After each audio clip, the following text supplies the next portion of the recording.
Heat plan. देखो ये जो हीट प्लान का आर्टिकल है, इसी तरह से साल भर पहले, साल भर मान के चलो, एक आर्टिकल किया था हीट वेव से, और इस बार जो 2024 का क्वेश्चन था, पिछले बार उस आर्टिकल से क्वेश्चन हीट वेव्स को लेकर। हीट वेव्स को जनरली लोग मेंस के एस्पेक्ट में थोड़ा सा देखते हैं, लेकिन यूपीएससी यहाँ से सवाल करती। जहाँ तक मेरा नज़र जाता है कि यूपीएससी का कौन कौन सा क्वेश्चन है मैं पकड़ लेता हूँ, थोड़ा आइडिया लग गया है। तो यहाँ पर ये जो आर्टिकल है हीट प्लान, ये हीट प्लान का मतलब क्या हुआ, पहले तो ये समझना है हीट प्लान का मतलब क्या हुआ, ये थ्योरी क्या कहता है, या हीट वेव समझिए। हीट वेव, अब हीट प्लान तो बाद का टर्म हो गया, हीट वेव्स, ये हीट वेव्स क्या हुआ, क्या हुआ बोलना नहीं पता, ऐसा नहीं हो सकता नहीं पता। सिंपल, अभी मौसम बदल रहा है तो गर्मी आ रहा है या ठंडी आ रहा है, ये जो सीजनल चेंज होता है, अभी हीट वेव्स की बात हो रही है, तो हीट आपका कितना, मतलब आपके एनवायरनमेंट में कितना गर्मी हो रहा है नहीं हो रहा है। आईएमडी के अनुसार, जो आपका मेट्रोलॉजिकल डिपार्टमेंट है, वो कहता है कि फरवरी के एंड तक जो मौसम होता है वो गर्मी होता है या ठंडा, ठंडा। 40 डिग्री के आसपास टेम्परेचर नहीं जाना चाहिए, लेकिन अभी गुजरात में और आपका तेलंगाना में जा चुका है। आईएमडी के अनुसार फरवरी के एंड तक आपका मौसम ऐसा नहीं होना चाहिए, लेकिन ऐसा होता है। निश्चित तौर पर इतनी सारी जो घटनाएं हो रही हैं, मौसम बदल रहा है, ये आपको हमको जनरली दिखता नहीं है, लेकिन ये हो रहा है और ये बहुत बड़ी मात्रा में हो रहा है। देखो जनरली जो नॉर्मल प्रिपरेशन करने वाले लोग हैं वो इन बातों को नहीं समझते हैं, लेकिन उतनी अच्छे तरीके से डीप नहीं समझ पाते हैं।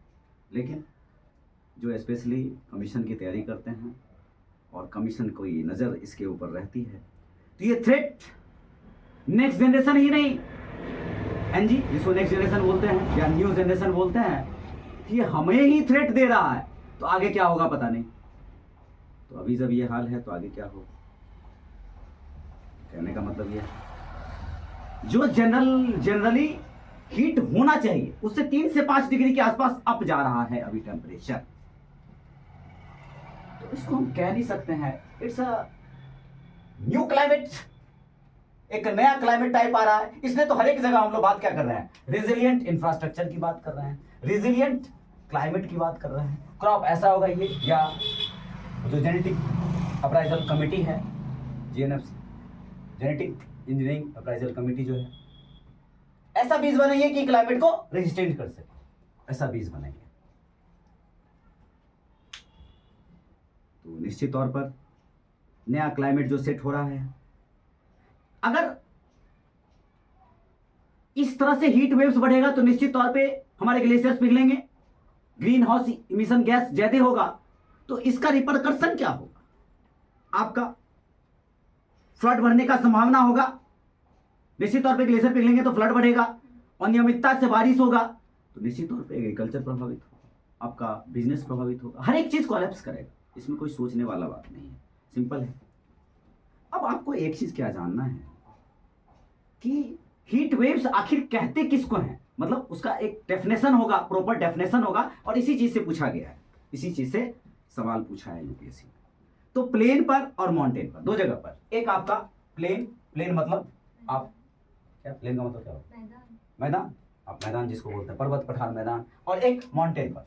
तो माउंटेन पर कितना डिग्री टेम्परेचर होना चाहिए और प्लेन पर कितना डिग्री टेम्परेचर होना चाहिए, कितना होना चाहिए, यही बताता है आपका हीट वेव्स क्या होगा। आपका प्लेन पर जो टेम्परेचर होना चाहिए वो 40 डिग्री के आसपास होना चाहिए, और माउंटेन पर टेम्परेचर होना चाहिए 30 डिग्री, यहां 40 डिग्री और यहां 30 डिग्री। अगर ये मेंटेन हो रहा है, मतलब अब 40 डिग्री मतलब 40 डिग्री एग्जैक्ट मत समझ लेना, ये 42 भी हो सकता है, 30 भी हो सकता है, 39 भी हो सकता है, 39 भी हो सकता है, ये 29 भी हो सकता है, 28 भी हो सकता है, मतलब एवरेज, ये एवरेज ही निकाला जाता है। और जब आप आएंगे ज्योग्राफी के डीप में अंदर तो आप डेंसिटी समझते होगे, डेंसिटी। तो जो डेंसिटी समझते हो, जैसे हम लोग ये सियाल सीमा जो करते हैं, ये क्या है, सबसे ऊपर वाला पोर्शन क्या है, उसके बाद का क्या है, क्या है ऊपर वाला, सियाल, ये सीमा, और तीसरा निफे। ये जो सियाल सीमा निफे है, इस सियाल से मतलब जैसे जैसे आप धरती के अंदर जाएंगे, जैसे जैसे आप धरती के अंदर जाएंगे, डेंसिटी बढ़ेगा या घटेगा, बढ़ेगा। कहां पे किस तरह से बढ़ेगा और कैसे निकाला जाता है, मीन के द्वारा निकाला जाता है। ये नहीं कि 1 2 3 4 5 किया और जोड़ करके और प्लस माइनस कर लिए, ऐसा नहीं होता है। इसका एक थ्योरी होता है, कॉन्सेप्ट होता है, तो वहां पर देखेंगे, यहां काम का चीज नहीं है। अब देखो जनरली टेम्परेचर आपका कितना होना चाहिए, 40 डिग्री से या तो 40 डिग्री मैदान पर और 30 डिग्री कहां, यहां पर। अभी इससे 3 से 5 डिग्री के आसपास आपका टेम्परेचर बढ़ गया है, तो आप इसको क्या कहेंगे, हीट वेव्स। अभी बढ़ गया, ऐसा आयामरी कहता है। 2022 में अभी नहीं, 2022 में 100 साल पहले का रिकॉर्ड तोड़ दिया। अप्रैल में 40 डिग्री टेम्परेचर चला गया। अब सोचो कितना क्लाइमेट चेंज कर रहा है, निश्चित तौर पे अपने आप को बदल रहा है। अभी कुछ बच्चे हमारे भी हैं पुराने वाले जो दे रहे होंगे, आप लोग तो कोई नहीं दे रहे हो, लेकिन पूरे ऑल ओवर इंडिया के बच्चे प्रीलिम्स देने वाले हैं 2 महीने बाद। यूपीएससी का प्रीलिम्स देने वाले हैं पूरे इंडिया के बच्चे जो भी प्रिपरेशन कर रहे हैं। अब अभी वो अपना एनालाइज कर रहे होंगे, 2 महीना 2.5 महीना बचा है या 3 महीना बचा है, जो भी बचा है, अभी वो एनालाइज कर रहे होंगे कि हमारी प्रिपरेशन कहां तक है। आप समझ रहे मैं क्या कह रहा हूं, हमारी प्रिपरेशन कहां तक है और हम कहां पानी में उतरते हैं, कितना हम पॉलिटी बढ़िया है, इकोनॉमी बढ़िया है, हिस्ट्री बढ़िया है, या फिर मॉक लगाते होंगे, या फिर जो भी उनका स्ट्रेटजी होगा उस स्ट्रेटजी अनुसार। Strategy, I am talking about strategy. अब देखो ये जो स्ट्रेटजी की बात कर रहा है, तो एग्जाम से पहले वो स्ट्रेटजी तैयार कर रहे हैं। तो यहां पर जो ये हीट वेव्स आने वाला है, क्या इसके आने से पहले हम क्या स्ट्रेटजी तैयार कर रहे हैं, क्या पूरा वर्ल्ड क्या तैयार कर रहा है, क्योंकि ये किसी एक देश की घटना तो है नहीं, ये पूरे वर्ल्ड का घटना है। हमारी स्ट्रेटजी क्या है, ताकि फ्लड आए तो हम फ्लड से कंट्रोल कर सकें, फार्मर्स को नुकसान हो हम उसको कंट्रोल कर सकें। डिजीजेस बहुत ज्यादा बढ़ेंगे, जैसे ही हीट वेव्स बढ़ेगी तो डिजीज निश्चित तौर पे बढ़ेगी, वीकनेस आएंगे लोगों में, खाना पीना सब कुछ चाहिए, बहुत सारी चीज, हर चीज पर असर पड़ता है। इसको हम कैसे, तो क्या भारत या पूरा विश्व इसके लिए तैयार है? तो निश्चित तौर पे किसी एक देश के अकेले कोलैबोरेशन से तो नहीं होगा, तो सस्टेनेबल फ्यूचर कोलैबोरेशन करना होगा। मतलब सस्टेनेबल कोलैबोरेशन होना चाहिए, फ्यूचर कोलैबोरेशन, यानी पूरा कंट्री को मिलकर के आना होगा, और तभी जाकर के वो इसको कर पाएगा।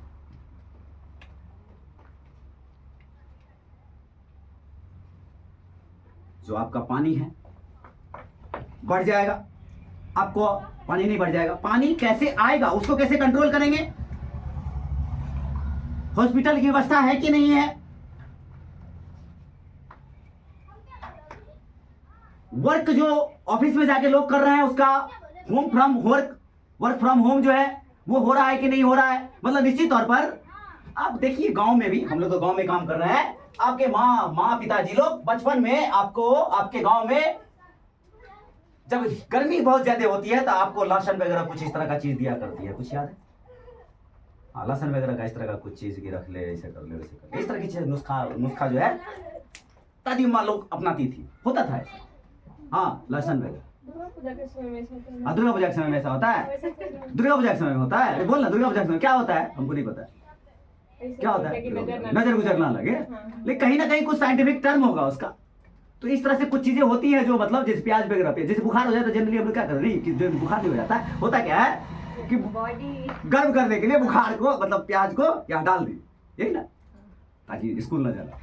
कुछ लोग ऐसे भी होते हैं। तो इस तरह की छोटी छोटी चीजें जो आपके गांव वगैरह में होता है, दादी अम्मा लोग कहती है, तो काम की चीजें, कुछ चीजें काम।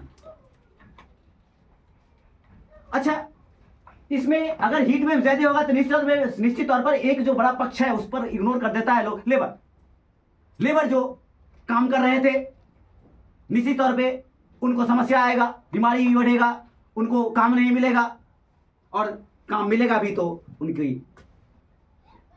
उनको तकलीफ होगा।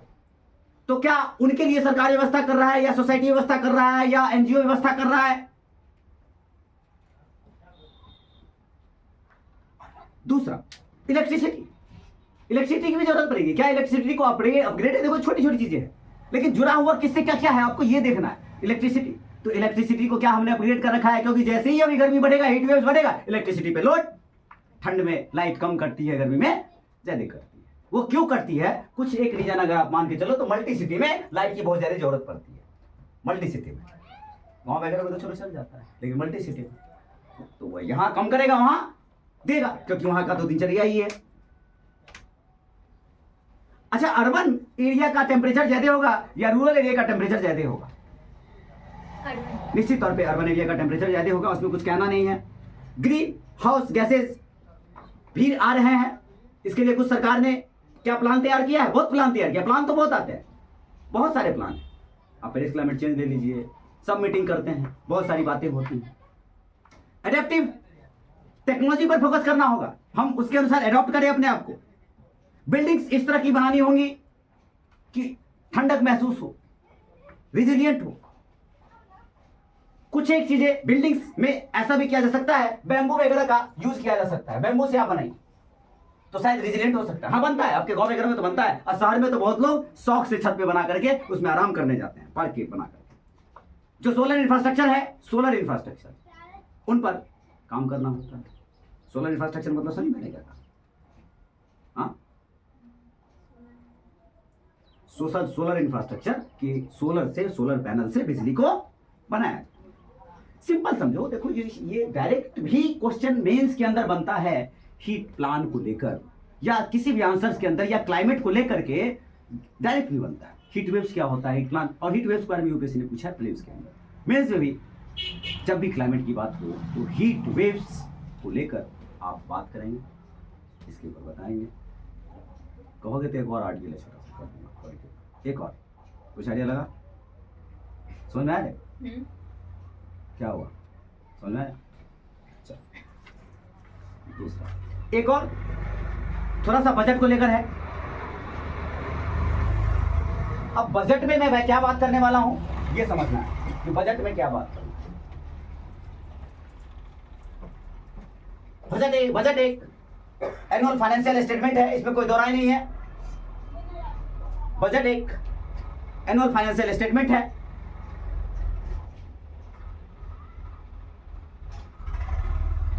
लेकिन अगर हम दूसरे शब्दों में कहें बजट क्या है, तो बजट किसी देश का, के सरकार का इकोनॉमिक मॉडल है, वो उसकी प्रायोरिटी। बात समझा मैंने क्या? किसी देश का इकोनॉमिक मॉडल, किसी देश का प्रायोरिटी है। और बजट गवर्नेंस बताता है कि गवर्नेंस किसी देश का कैसा है, सुशासन जिसको। पैसा कहां से आएगा, पैसा कहां को जाएगा, ये सारी बातें आपके बजट के अंदर होती है जनरली। देखो, आप जो बजट समझ रहे हो पॉलिटी वाला या इकोनॉमिक्स वाला, हम वो बजट नहीं कर रहे हैं, तो समझना क्या क्या।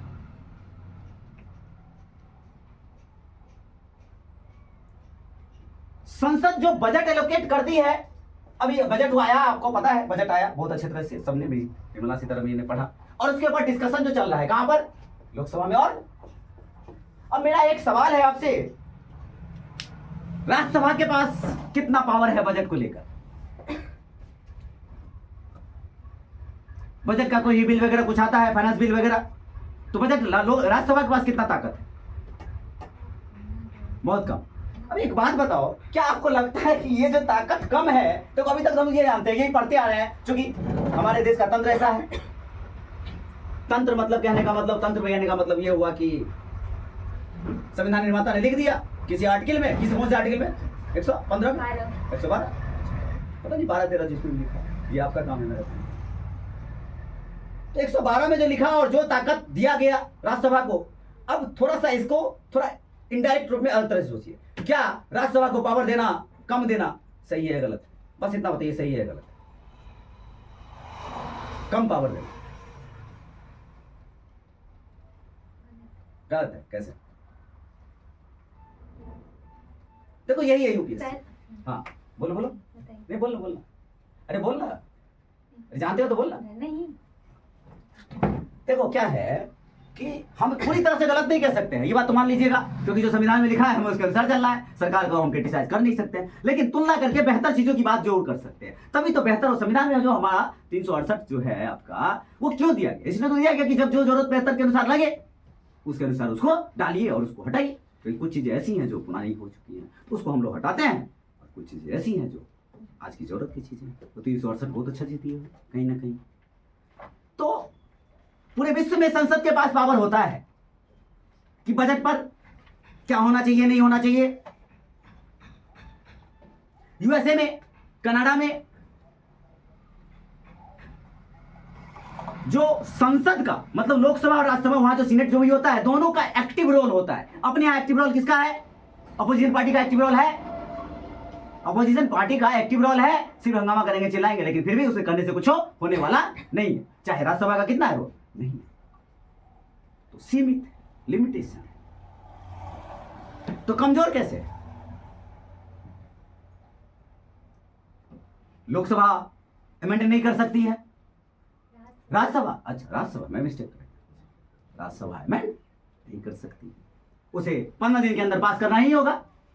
अब देखो ये जो 15 दिन में बोला, एक्चुअल में एग्जाम हॉल में जब बैठा होता है ना आदमी, 15 है 14 है 15, हालांकि ऐसी गलती यूपीएससी वाले नहीं करते हैं, और ऐसा गलती करते हैं 14 15 14 15, तो फिर 14 15 नंबर आर्टिकल, 15 नंबर आर्टिकल क्या है, फिर 14 नंबर आर्टिकल को 15 में घुसा दीजिएगा, 15 को 14 में डाल दीजिएगा। 12 से लेकर के आपका 36 तक बड़ा ही डेंजरस आर्टिकल है। हर साल एक क्वेश्चन, 2 क्वेश्चन, 4 क्वेश्चन, आपको मतलब 2 से 4 क्वेश्चन मान ही लो, शायद ही कोई ऐसा साल होगा। लेकिन ये जो 12 से 35 है कि 36 है, अच्छा 35 है, 35 है जी पक्का। कितना भाग में? भाग 3। 12 से 35 है, बड़ा खतरनाक। उसी तरह से 14 दिन फंसा देता है, बहुत ज्यादा फंसा देता है। तो आपके राज्यसभा के पास ताकत क्या है? कम। राज्यसभा के लोग कोई वोटिंग नहीं कर सकते हैं, जबकि ऐसी चीजों पे, मुद्दों पे कम से कम डिस्कशन तो ठीक ठाक, वोटिंग भी होना चाहिए। ठीक है, पैसा का मामला है, मतलब पक्ष पार्टी करेगा। और दूसरा आप तर्क ये दे सकते हो कि उसको सरकार ने जवाबदेही दिया, उसकी जवाबदेही बनती है, मतलब हम लोग चुन के किसको भेजते हैं? जिस पार्टी को भेजते हैं वो जो सत्ता में है, हम लोग, क्योंकि हमारे लिए वो काम कर रहा है। लेकिन ऐसा तो नहीं है कि जिनको नहीं, मतलब इनडायरेक्ट रूप में जो जीत के गए हैं, जो हमारी विपक्ष पार्टी है, हमने उनको भी तो चुना है, वो भी तो अच्छा ही सोचेंगे। आपको इस पक्ष को लेकर के आना है, तो वहां पर उनका पावर कम है।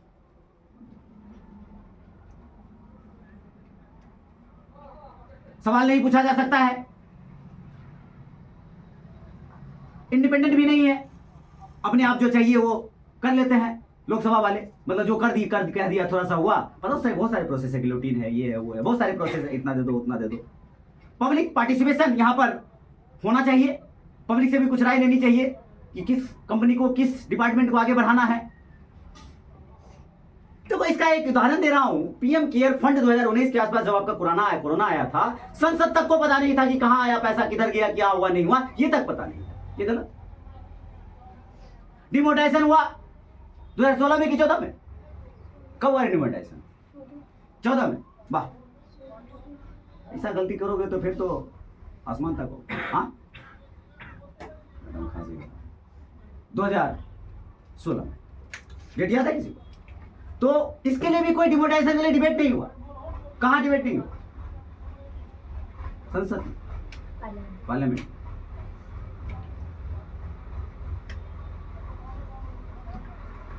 तो 5 से 7 दिन का डिस्कशन होना चाहिए कम से कम किसी ना किसी तरह से।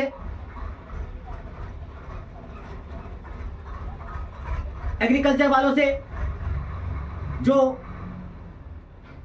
एग्रीकल्चर के लोग हैं, जो पब्लिक पार्टिसिपेशन की बात करते हैं हम लोग, उनसे कुछ राय लेनी चाहिए कि क्या एग्रीकल्चर में होना चाहिए, नहीं होना चाहिए, कहां प्रॉब्लम है, कहां नहीं है, तो थोड़ी सी ट्रांसपेरेंसी तो आएगी।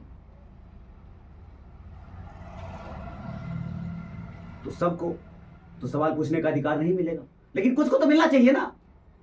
निश्चित तौर पर देखो, अगर इसको थोड़ा सा अलग वे में, जिस तरह से हम सोचने की कोशिश कर रहे हैं, क्या संसद के पास, मतलब संसद के पास कितना पावर है या होना चाहिए, इस तरह से मैंने सवाल बना दिया, होना चाहिए कि नहीं होना चाहिए, बाकी इसके पास, संसद के पास पावर, मतलब संसद के पास मतलब लोकसभा के पास भी और राज्यसभा के पास, तो बेसिकली राज्यसभा मान के चलिए, क्योंकि राज्यसभा के पास और लोकसभा में भी, लोकसभा में विपक्ष पार्टी क्या करता है, कुछ नहीं कर पाता लिमिटेड ऑपोजिशन। इसके बाद फाइनेंस बिल पर हाँ पास तो पास, कुछ नहीं कर सकता, उसको आप रोक नहीं सकते हो, क्योंकि ये बात आपके कॉन्स्टिट्यूशन में लिखा हुआ है। तो निश्चित तौर पर आपको जब लास्ट में फाइनलाइज करना हो इसको, तो अगर संसद को ज्यादा पावर दिया जाए इसके मामले में, फाइनेंस के मामले में, बजट के मामले में, तो निश्चित तौर पे रिस्पॉन्सिबिलिटी सरकार की बढ़ेगी, ट्रांसपेरेंसी बढ़ेगी, वर्क अच्छे से होगा।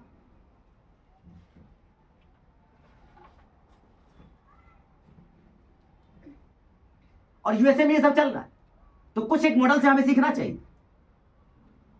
तो कंक्लूजन में क्या होना चाहिए, पैसिव इंस्टीट्यूशन बनाया जाए। इसके लिए एक ऐसा इंस्टीट्यूशन बनाया जाए जो इस मैकेनिज्म को तैयार करने से पहले या बाद में कितना पैसा एलोकेट हो रहा है, नहीं हो रहा है, एमपी वगैरह से राय ले, जो मेंबर ऑफ पार्लियामेंट है आपके, उनसे राय ले, समझौता करे, क्या होना चाहिए, कितना खर्च होता है, कितना देना है, कितना नहीं देना, इन सब पर बात होनी चाहिए। तो जितना अच्छा इसके ऊपर डिस्कशन होगा उतना अच्छा पॉलिसी बनेगा, उतना अच्छा गवर्नेंस बनेगा, उतना अच्छा डेमोक्रेटिक इंडिया बने, उतना अच्छा ट्रांसपेरेंट इंडिया बने, जिसको हम पारदर्शी का